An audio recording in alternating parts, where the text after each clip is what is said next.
ବହୁତ ଦିନ ପୁରୁଣା କଥା। ଗୋଟିଏ ଜଙ୍ଗଲରେ ଶୁଆଶାରୀ ରହୁଥିଲେ।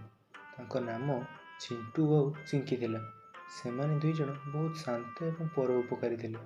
ସେମାନଙ୍କର ନିଜର କୌଣସି ପିଲା ନଥିଲା, କିନ୍ତୁ ସେମାନେ ପାଖରେ ଥିବା ଅନ୍ୟ ପକ୍ଷୀଙ୍କର ପିଲାଙ୍କୁ ବହୁତ ଭଲ ପାଉଥିଲେ। ଶୁଣ, ମୋର ପିଲା ବହୁତ ପସନ୍ଦ, କିନ୍ତୁ ଭଗବାନ ଆମକୁ ପିଲା କ'ଣ ପାଇଁ ଦେଲେନି? ଆରେ ଶୁଣ, ଭଗବାନଙ୍କ ଘର ଦୂର ଅଟେ, କିନ୍ତୁ ଅନ୍ଧାର ନୁହେଁ। ସେ ଲେଟ୍ରେ ହଉ ପଛେ ସେ ଆମକୁ ସୁନ୍ଦର ସୁନ୍ଦର ପିଲା ଦୁଇଟି ଦେବେ। ଗୋଟିଏ ଥର ସାରି ଚିଙ୍କି ତା ବସାରୁ ବାହାରକୁ ଆସେ ଆଉ ଦେଖେ ଏକ ବସାରୁ ପକ୍ଷୀର ପିଲାମାନଙ୍କୁ ଅନ୍ୟ ଏକ ପକ୍ଷୀଟି ବାହାରକୁ ବାହାର କରୁଛି। ସେ ଉଡ଼ି ସେଠାରେ ପହଞ୍ଚିଗଲା ଆଉ ଦେଖିଲା ତ ସେ ଏକ ନିଷ୍ଠୁର କାଉ ଥିଲା। ଚିଙ୍କି ତାକୁ ବହୁତ ଜୋରରେ ଗାଳିଦେଲା ଆଉ ପିଲାମାନଙ୍କୁ ବସାକୁ ନେଇଗଲା। ଆରେ କ'ଣ ହେଉଛି ଏଠି? ତୁମେ ଏଠି କ'ଣ କରୁଛ?